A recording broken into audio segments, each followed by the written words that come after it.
Kita sudah ikuti semua pelajaran-pelajaran dari awal tahun. Mengampuni, memaafkan. Bisa jadi enggak seketika, enggak. Betul. Karena kita bukan mesin. Saudara sudah dengar. Tapi mungkin ada proses ke sana. Oke. Yang bikin itu berhasil tadi, waktu kita masuk, kita selaras dengan dia. Ada satu kemampuan ilahi yang bisa buat saudara mampu mengampuni. Gak gampang. Saya gak di sepatu saudara, saya gak akan mungkin. Saya gak akan coba tekan kamu. Gak bisa. Kita bukan butuh nasihat, kita butuh keajaiban. Mungkin terlalu sakit, terlalu parah kita. Betul, gak gampang. Keputusan sudah ada, tapi kenyataannya itu nanti kemampuan Tuhan ada di dalam kamu. Nah, bagaimana itu semuanya bisa terjadi? Bisa. Gak mungkin Tuhan minta sesuatu dari kita yang dia tahu gak bisa, lalu kita dihukum. Gak mungkin.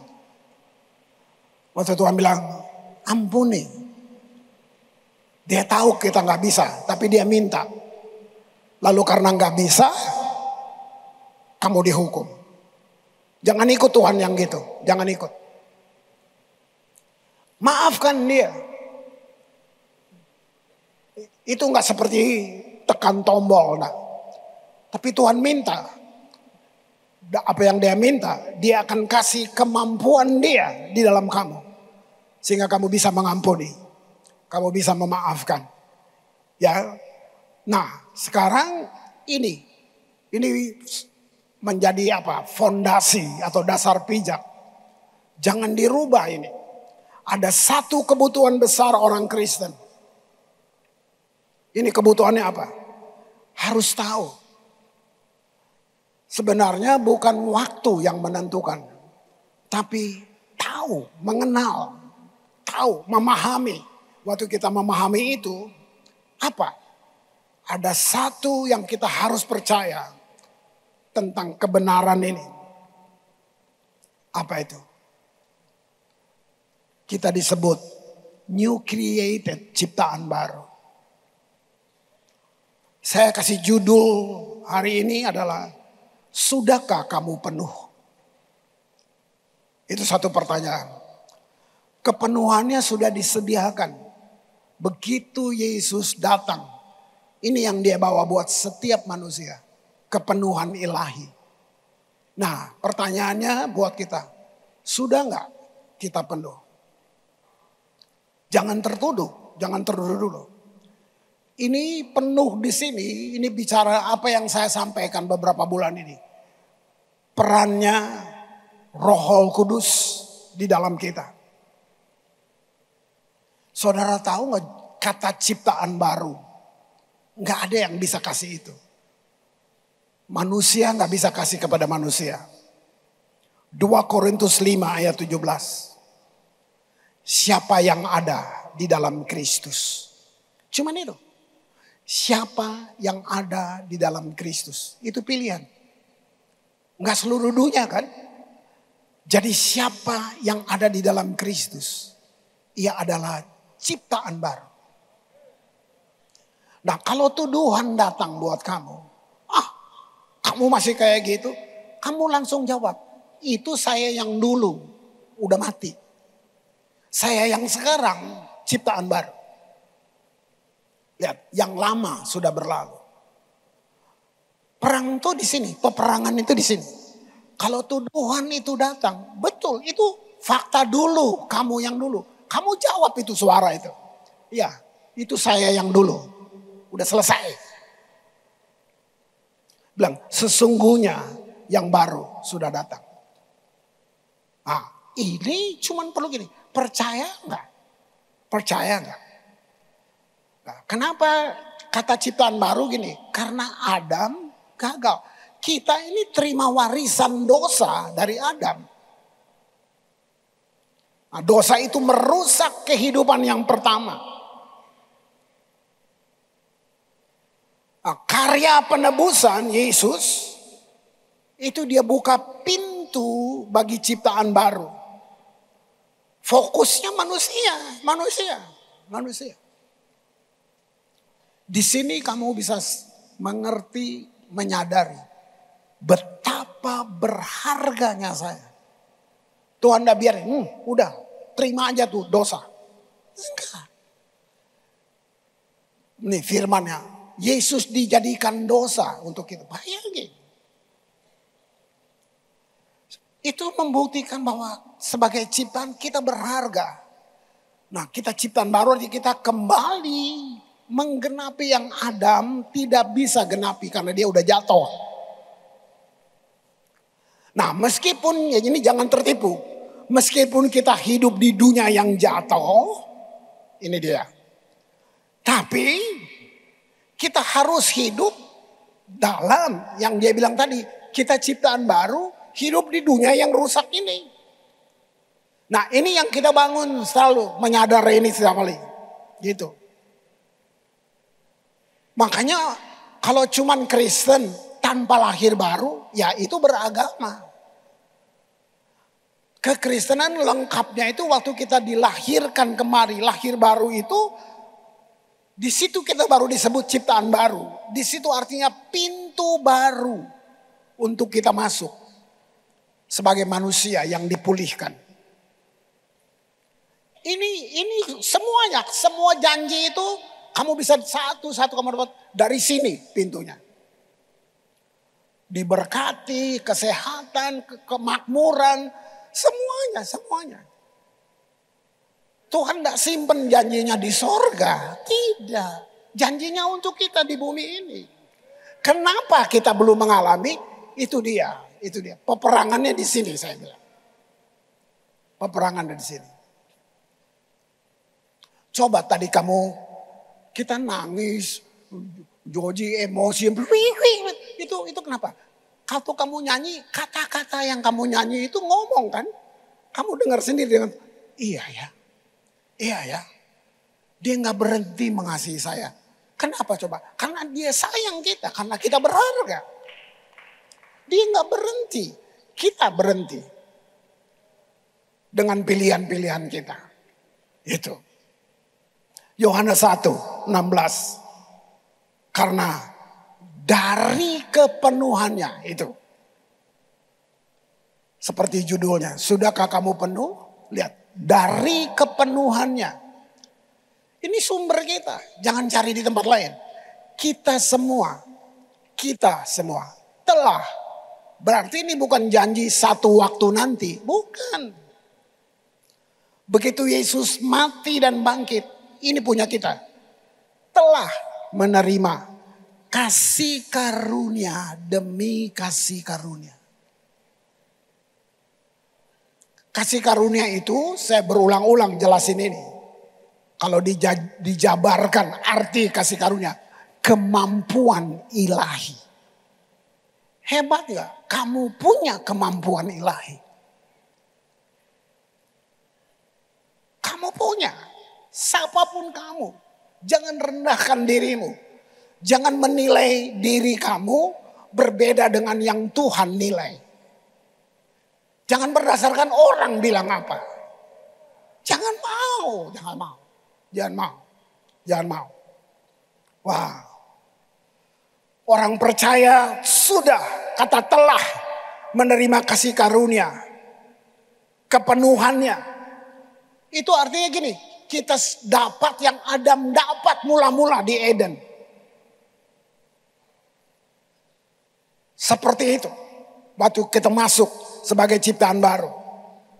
Setiap kebutuhan telah diantisipasi, disediakan buat kita. Kenapa belum? Bukan karena Yesus nggak kasih. Perangnya di sini. Kamu ragu. Benar nggak sih? Kamu nggak yakin.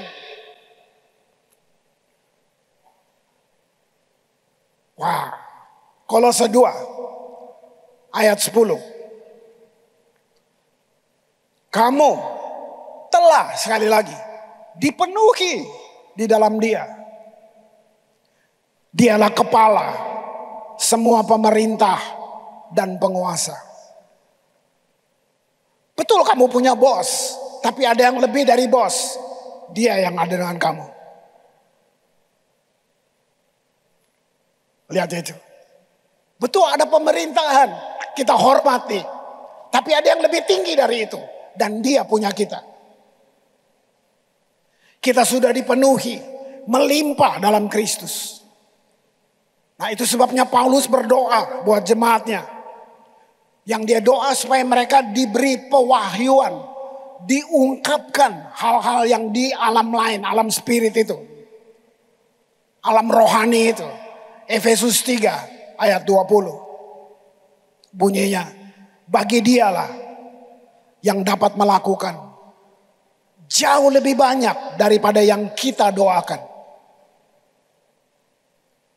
Kamu mau cari di mana? Kamu nggak bisa doakan, kamu nggak pikir mendoakan sesuatu, dia udah siapin itu. Lebih banyak dari yang kita doakan. Atau pikirkan. Sebenarnya ini aja, kalau kamu baca ini terus, kamu akan masuk lebih banyak melihat hal-hal yang besar itu. Seperti yang ternyata dari kuasa yang bekerja di dalam kita. Benar loh saudara. Bayangin, bukan pendeta atau saya di sini. Tapi setiap saudara kita semua yang duduk di sini, kalau kita menggenapi ayat ini, jungkir balik nih kota. Jungkir balik. Tempat kamu bekerja, di mana kamu jalanin bisnis kamu tuh, jungkir balik. Betul-betul. Pengen janji yang segitu besarnya. Nah, inilah yang saya bilang kekuatan dari ciptaan baru. Ini dia. Kita dipenuhi. Dan itu ada di dalam kita. Nah, masalahnya saya pun, saudara juga, belum memanfaatkannya. Belum. Saya mulai praktek. Saya berhenti ini. Yang tadinya saya bergantung. Obat ini, stop. Saya mulai. Gitu. Jadi waktu kamu lahir baru, hati kita ini menjadi rumah Allah. Masa ada sampah di sini? Kalau ini rumah Allah. Gitu. Kalau proses, saya percaya proses. Tuhan proses. Tidak seketika. Tidak. Tapi itu dia. Tergantung kamu buka, kamu percaya. Jadi kayak itu hak kamu. Ambil, masukin. Gitu. Enggak, kesannya kayak orang apa ya? Enggak apa-apa orang bilang kamu gila, enggak apa-apa. Kamu kan enggak gila. Kamu senang sungguh-sungguh dengan dia. Kamu enggak gila. Ya. Ngomong sama tubuh kamu. Sama semua organ tubuh kamu. Kalau kamu bersyukur makan, terima kasih. Ayo organ, kita kerjasama ya, kita sehat ya. Bukan gila kan itu. Jadi bahkan saya ikut dengar semua aja hal-hal yang bukan dari gereja, saya coba dengar. Loh, iya. Karena media kan, coba. Ternyata Tuhan desain kamu punya tubuh itu, woi. Itu dokter dari segala dokter ada di situ. Iya. Jadi kita kalau enggak ini kita kesehatan datang dari luar, dari obat-obatan. Padahal tubuh kamu bisa ciptakan kesehatan. Tergantung kamu. Nah, mulut ini pintu untuk racun masuk, galojo-galojo, semua-semua. Ya kan? Nah, jadi itu kan sebenarnya. Sebenarnya firman buka itu semua buat kita. Nah, apa yang saya jelaskan tentang seni mendengar. Mendengar belum cukup, perlu tindakan. Nah, ini satu statement nih. Telinga apostolik. Wah. Itu kita semua. Semua kita. Kalau kita nggak dengar, berarti kita tidak latih, itu aja. Kok suara setan kita dengar, suara yang nggak bagus-bagus kita dengar, gitu. Ada 7 kali dalam kitab Wahyu, 7 kali Yesus berkata, Wahyu 3 ayat 6. Siapa bertelinga, hendaklah ia mendengarkan apa yang dikatakan Roh kepada jemaat-jemaat. Nah, buat kita. Bisa, lagi naik motor kamu bisa dengar. Lagi di mobil, baru duduk di kantor, baru buka, mau kerja. Kamu dengar terus. Nah, ini kesaksian aja saya dengar. Ada teman di Jakarta, ya dia di kantor. Setiap kali dia masuk kantor karena gedungnya tingkat jadi lihat langit gitu kan. Begitu dia masuk, dia lihat situ, dia perkatakan imannya, speak words. Hari ini saya katakan berkat datang buat saya. Gak boleh ada yang jatuh di jalan. Gak boleh ada yang kececeran. Saya senang banget dia bilang. Dia orang kerja dia. Dia ngomong aja. Habis itu dia jalanin aja kerjaan dia. Jalan. Nah ini dia maksud. Terus. Karena peperangan selalu. Di sini saya bilang. Iblis selalu sodorkan hal-hal. Supaya kamu seperti meragukan Tuhan. Itu yang gak ada yang lain dia buat. Cuman itu. Dia selalu berusaha supaya kamu gak percaya. Ragu. Masa sih? Kok dia ditolong saya enggak. Nah mulai. Di situ perangnya di situ. Gak ada Tuhan beda-bedakan orang. Enggak.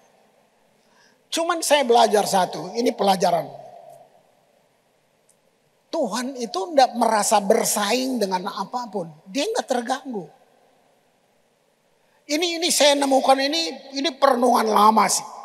Misal kamu buat patung dewa-dewa. Tuhan kita berpikir dia sembur pakai api. Enggak, Tuhan enggak terganggu. Dia enggak merasa disaingi. Cuman gini, udah dia bikin.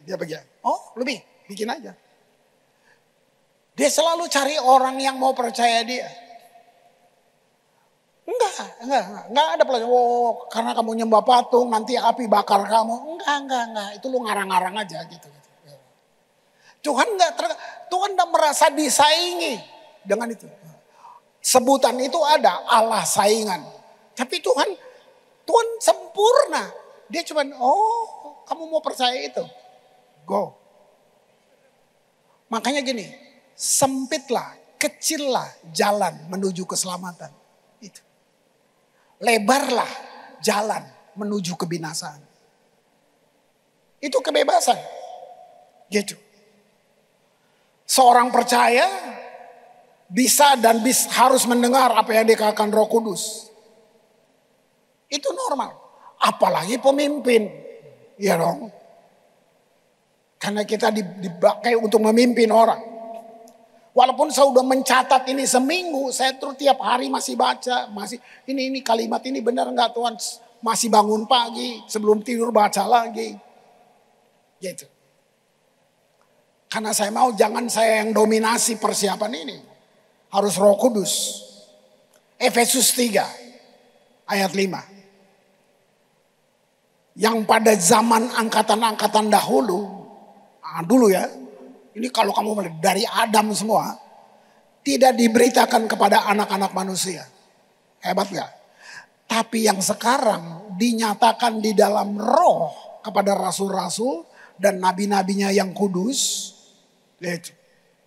Dulu gak dinyatakan, sekarang dinyatakan. Nah ini apa nih coba? Kita harusnya yang kita alamin sekarang namanya transformasi. Apa itu? Transformasi adalah perubahan. Penggantian bentuk. Makanya itu kris yang dulu. Ini kris yang baru. Itu penggantian bentuk. Dulu saya begini, dulu saya begini. Iya. Nah iblis ambil cerita kamu yang dulu. Kamu mesti ngomong ke dia, itu saya udah mati. Ada satu proses, hal baru, struktur, sistem, budaya. Kalau ini kita hidup, saya udah bilang, kota ini jungkir balik. Ini yang bilang penetrasi kota. Kamu punya pengaruh dimanapun. Punya pengaruh dimanapun. Wow. Saudara lihat di media, api di mana-mana. Wow. Ada Holy Spirit, ada Hollywood. Tapi saya enggak di posisi penghukuman, no. Saya sedang lihat perbedaan. Holy Spirit kekal. Tapi dunia sedang goncang. Ibrani kerajaan-kerajaan dunia akan digoncangkan. Unsur-unsur langit akan digoncangkan. Lihat itu. Kita benar-benar ini dekade menentukan, saudara. Wahyu 20 ayat 10. Ya. Dan iblis yang menyesatkan mereka. Ini udah keputusan. Ini palu diketok. Ini sorga tentukan. Dilemparkan ke dalam lautan api dan belerang. Yaitu tempat binatang dan nabi palsu. Dan mereka disiksa siang malam. Kapan? Sampai selama-lamanya. Wow. Ayat 11. Lalu aku melihat. Nah, jadi ada perbedaan yang tajam banget. Yang satu kayak gini, yang satu Yohanes bilang ini, aku melihat satu takhta putih yang besar dan dia yang duduk di atasnya. Dari hadapannya lenyaplah bumi dan langit dan tidak ditemukan lagi tempatnya. Gak main-main. Gak main-main. Kalian nonton lah, kalian koreksi apa yang saya bilang ini. Kalian lihat berita, kalian semua. Ya kan? Bagaimana Tuhan diejek. Kayak kuno tuh. Gitu, kayak gitulah. Kamu bisa lihat. Tapi nanti saya bilang. Tuhan dia terlalu sempurna. Dia nggak kayak kita gitu. Enggak. Tahu nggak? Dalam perjalanan hidup kamu. Tuhan itu dia tempatkan ribuan rintangan untuk mencegah supaya kamu nggak ke neraka, kira-kira gitulah. Jadi kita nggak bisa nanti protes dia, mengeluh, Tuhan, kenapa kamu nggak ingetin saya sih tentang enggak. Ada ribuan cara yang Tuhan pakai di perjalanan kita untuk mencegah kita. Tapi kehendak bebas yang buat kita pilih itu. Saudara, ini fakta. Saya menyadari satu hal ini waktu persiapan ini. Waktu bilang neraka, kita selalu bayangkan api, nggak salah, menakutkan. Tapi yang saya bilang saya baru temukan, ini lebih menakutkan. Di tempat siksaan itu, bukan hanya api, ada satu memori, ingatan kamu tidak akan hilang. Dalam penderitaan itu, ingatan kamu kekal. Kamu akan ingat 10 tahun lalu. Waktu dulu saya pernah dengar ini. Kenapa saya gak berubah? Tapi sudah finish. Gak bisa berubah. Selagi ada nafas, selalu ada kesempatan. Begitu kita mati, final. Waktu kamu di hukuman kekal itu, ini yang menyiksa pikiran, memori kamu. Aduh, saya tahu ini. Dulu saya pernah di komunitas. Dulu saya begini. Cuma gak bisa berubah lagi. Makanya penyesalan itu gak enak. Menyiksa. Karena gak bisa diulang. Lihat itu. Jadi tempat siksaan itu ingatan. Itu siksaan berat buat kita. Ingatan kita ada terus. Wah. Oke, ini ada di Lukas. Ada Abraham udah meninggal, ya. Ada orang kaya, kita ingat cerita ini. Ini bukan dongeng ya. Lukas 16, mulai ayat 19. Ada seorang kaya yang selalu berpakaian jubah ungu dan kain halus. Nanti dulu. Bukan gak boleh kaya, saudara. Nah, bukan. Ya, pelan-pelan. Dan setiap hari ia bersukaria dalam kemewahan. Terus, dan ada seorang pengemis, namanya Lazarus. Badannya penuh dengan borok, berbaring dekat pintu rumah orang kaya itu. Dan ingin menghilangkan laparnya dengan apa yang jatuh dari meja orang kaya itu. Malahan anjing-anjing datang menjilat boroknya. Kemudian matilah orang miskin itu. Lalu dibawa oleh malaikat-malaikat ke pangkuan Abraham. Orang kaya itu juga mati. Lalu dikubur. Dan sementara ia menderita sengsara di alam maut, ia memandang ke atas. Dari jauh dilihatnya Abraham. Dan Lazarus duduk di pangkuannya. Lalu ia berseru katanya, "Bapak Abraham." Lihat memorinya masih ada kan? "Kasihanilah aku. Suruh Lazarus supaya ia mencelupkan ujung jarinya ke dalam air dan menyejukkan lidahku." Lihat. Biasa perintah-perintah di bumi, sudi neraka masih perintah lain. Suruh Lazarus.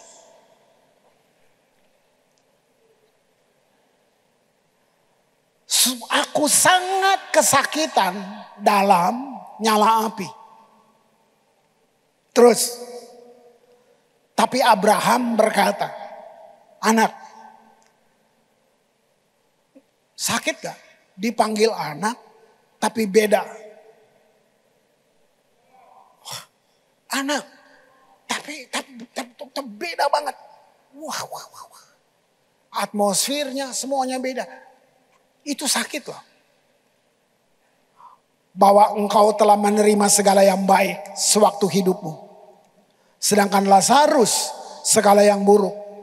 Sekarang ia mendapat hiburan dan engkau sangat menderita." Wow, lihat itu. Gimana tuh? Nah, ini selagi kita masih hidup, kalau bisa ini jadi peringatan kita. Jadi bukan tentang kaya, tapi dari tadi ada nggak semasa dia hidup dalam kekayaannya, ada nggak dia ingat Tuhan? Itu kan masalahnya. Nah, itu. Makanya biasa perintah-perintah di neraka masih perintah-perintah juga. Mari, suruh tuh Lazarus. Nah, bagi kita yang percaya ciptaan baru, kita semua pasti mati seperti tadi. Orang kaya mati, Lazarus mati. Tapi bedanya jangan takut mati karena kamu pasti bangkit. Pasti bangkit. Itu. Nah, bandingkan dengan firman yang Tuhan katakan lewat Yesaya. Ini tentang masa depan kita. Ya. Oke, Yesaya 65. Sebab sesungguhnya, ini buat kita, aku menciptakan langit yang baru dan bumi yang baru. Tadi kamu baca, lenyap. Dia cuma ngomong, lenyap. Lalu buat kita, dia ciptakan langit baru, bumi yang baru. Hal-hal yang dahulu tidak akan diingat lagi dan tidak akan timbul lagi dalam hati. Yesaya udah bernubuat jauh sebelum Yesusnya datang. Di sini kamu bisa lihat bagaimana Roh Kudus Sang Penolong itu sebagai satu berkat luar biasa bagi kita. Melebihi pengalaman di Eden. Kalau kamu lihat ini. Jika kita masih rasa, nah ini perbandingan. Kita gampang membayangkan, merasakan Yesus yang manusia karena ada gambarnya, ada ceritanya. Dibandingkan Roh Kudus yang kita pikir zat. Bukan, dia pribadi. Makanya Yesus bilang lebih baik aku pergi, nanti dia yang datang menggantikan saya. Diam di dalam kamu. Nah, seluruh firman yang kita baca di atas itu bisa terjadi, terbukti kalau kamu kasih Roh Kudus bekerja di dalam kamu. Izinkan. Izinkan. Kamu ibu rumah tangga, semua buat kamu. Nggak ada. Sistem hierarki, nggak ada. Saya berkali-kali bilang, berbedanya saudara dan saya cuma di fungsi. Semua kita imamat rajani. Semua kita punya akses dengan dia. Itu. Wow, saudara itu. Satu lagi. Ini fakta banget. Oke, namanya Stefanus. Ya. Tadi Lazarus, sekarang Stefanus, ya. Kisah Rasul 6 ayat 8. Mulai ayat 8. Stefanus yang penuh dengan karunia dan kuasa. Stop dulu. Ini kerinduan saya, doa saya. Semua kamu, bukan kita. Semua kamu penuh dengan kuasa dan karunia. Harus. Mau kamu cuma jual pisang goreng, nasi kuning, kamu penuh kuasa dan karunia. Kamu di kantor, kamu penuh dengan kuasa. Kalau kuasa yang dunia kasih, lu bisa mati juga. Aduh. Kalau kamu punya kuasa yang dari Tuhan, dia ganggu kamu, dia ganggu Tuhan.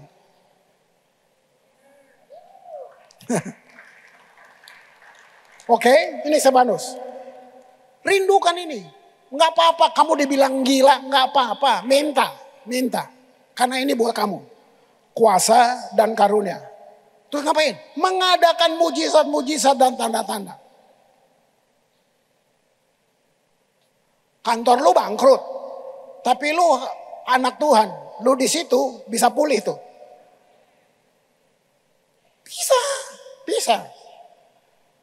Belanda di antara Roma. Tapi tampillah. Nah ini musuh kita. Lihat, tampillah beberapa orang jemaat Yahudi. Jadi bukan orang kafir musuhnya. Nih, orang percaya juga. Yang disebut jemaat orang Libertini. Anggota-anggota jemaat itu adalah orang-orang dari Kirene dan dari Alexandria. Bersama-sama dengan beberapa orang Yahudi dari Kilikia dan dari Asia. Orang-orang itu bersoal jawab dengan Stefanus.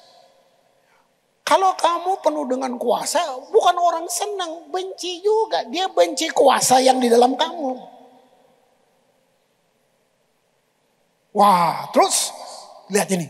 Mereka tidak sanggup melawan hikmatnya. Wih, dan roh yang mendorong dia berbicara. Wih, mereka di depan pengadilan pun, mau kuliah hukum kayak apa, dia nggak bisa sanggup melawan hikmatmu yang Tuhan taruh. Lalu mereka menghasut, Pak. Lihat nih. Mereka menghasut beberapa orang untuk mengatakan, kami telah mendengar dia mengucapkan kata-kata hujat terhadap Musa dan Allah. Ini pengkhianatan, semua bisa terjadi. Siapa? Orang-orang yang bisa dekat dengan kamu, yang di sekitar kamu. Beragama kan? Iya. Terus. Dengan jalan demikian mereka mengadakan satu gerakan. Lihat itu. Udah ada dari zaman dulu kayak gini-gini nih. Di antara orang banyak, serta tua-tua dan ahli-ahli Taurat. Mereka menyergap Stefanus. Menyeretnya. Membawanya ke hadapan mahkamah agama. Wah. Lalu mereka memajukan saksi-saksi palsu. Tadi kita baca di Wahyu. Nabi palsu, saya palsu. Habis lu. Selesai. Dan berkata, orang ini terus-menerus mengucapkan perkataan yang menghina tempat kudus ini. Dan hukum Taurat. Selalu mesti pakai hal-hal yang rohani untuk menuduh kamu juga. Gila kan? Perangnya gitu tuh. Ya. Sebab kami telah mendengar dia mengatakan bahwa Yesus orang Nazaret itu akan merubuhkan tempat ini dan mengubah adat istiadat yang diwariskan oleh Musa kepada kita. Terus semua orang yang duduk dalam sidang mahkamah agama itu, lihat ini, menatap Stefanus. Terus mereka melihat muka Stefanus sama seperti muka seorang malaikat. Wih. Pakai akal nggak dapet, pakai jiwa nggak dapet, Tuhan kasih, peng, bersinar tuh muka. Wih, seperti malaikat. Saya pertebal ini, makanya saya bilang jangan menghakimi. Pertama, Stefanus orang yang dipenuhi Roh Kudus. Keinginan saya, doa saya, semua kamu, semua jemaat, orang-orang yang dipenuhi Roh Kudus. Lalu ngapain? Mendemonstrasikan kuasa ajaib Allah di tempat kamu bekerja. Tahu nggak dampaknya? Yerusalem, ini waktu Stefanus, seluruh Yerusalem. Ini yang saya bilang, penetrasi kota. Dampaknya satu kota berubah. Poin berikutnya, penting. Karena Stefanus dirajam tuh, dilempar dia sampai mati.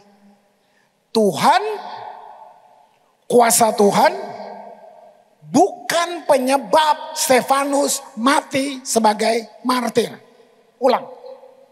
Kuasa Tuhan bukanlah penyebab Stefanus mati sebagai martir. Tapi kuasa Tuhan itu, Roh Kudus yang di dalam Tuhan, memampukan Stefanus untuk bertahan dalam pencobaan.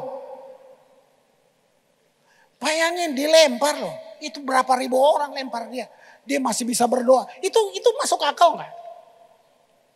Gak usah dilempar, dikutil aja kuping lu sakit. Ini dilempar. Dia masih berdoa. Ampunilah mereka. Iya, itu menurut saya. Bisa jadi rasa sakit gak ada. Jadi kasarnya udah diangkat. Udah Stefanus yang roh tadi itu. Mereka lempar. Gila. Wow. Rindu gak saudara lihat? Karena Tuhan kita supranatural. Kalau saudara gak supranatural, biasa-biasa aja, ada yang salah. Ayo. Sekarang giliran kita. Bukan cuma Stefanus.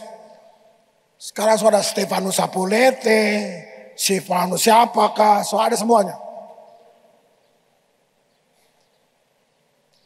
Kolose 1, 26 dan 27.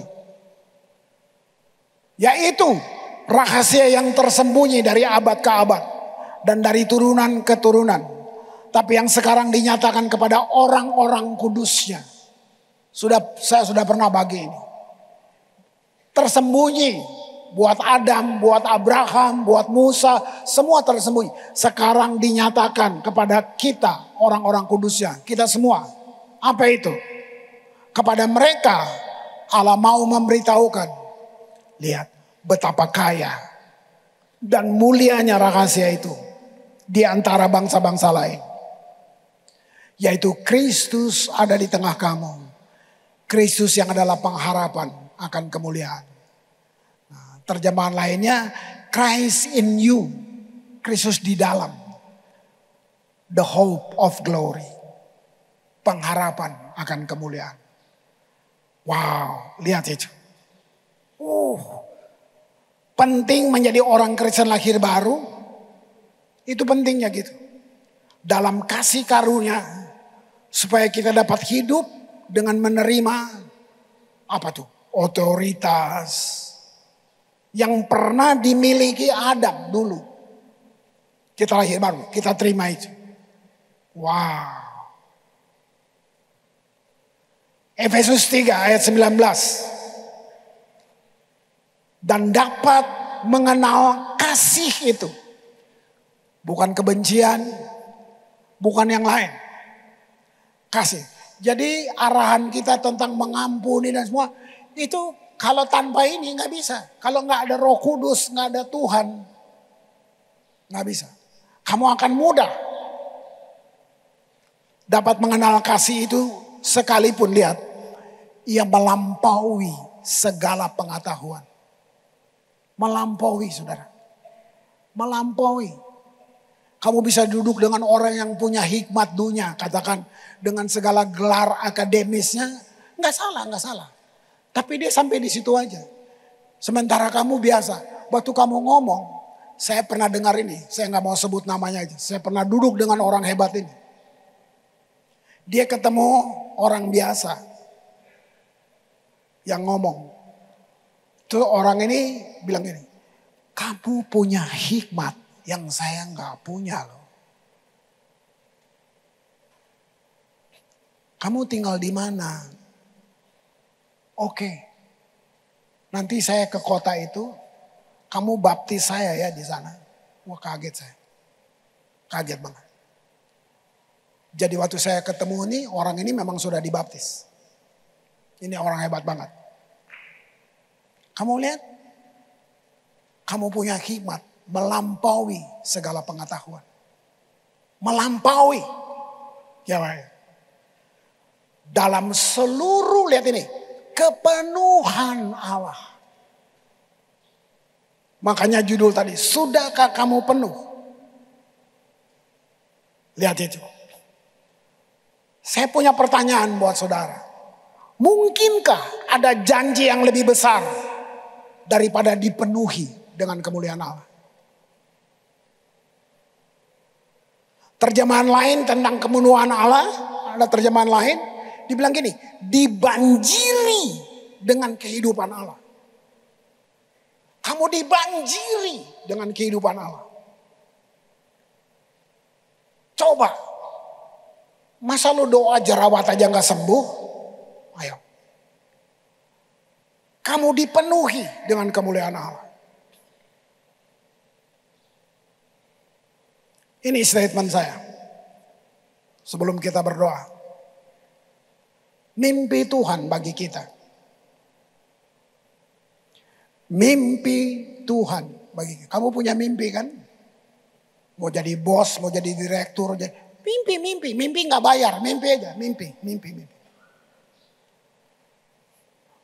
Mau apalah, mau mimpi. Bagus. Masih hidup mimpi. Tapi mari saya bilang, Tuhan juga punya mimpi buat kamu. Mimpi Tuhan bagi kita. Ukurannya apa? Seukuran Tuhan buat kamu. Buat kamu semua. Seukuran Tuhan. Anak muda, kalian yang masih sekolah, mimpi. Tapi gini, tukar mimpimu. Ganti dengan mimpi Tuhan. Ngobrol sama dia. Lagi di kelas, kamu masih naik angkot, enggak apa-apa. Itu batasan nanti beda. Bisa jadi 5 tahun lagi saya susah ketemu kamu. Karena kamu jadi penting banget. Mimpi, ngobrol sama Tuhan. Tuhan, biar mimpimu digenapi di dalam aku. Mimpi. Mimpi Tuhan buat kamu.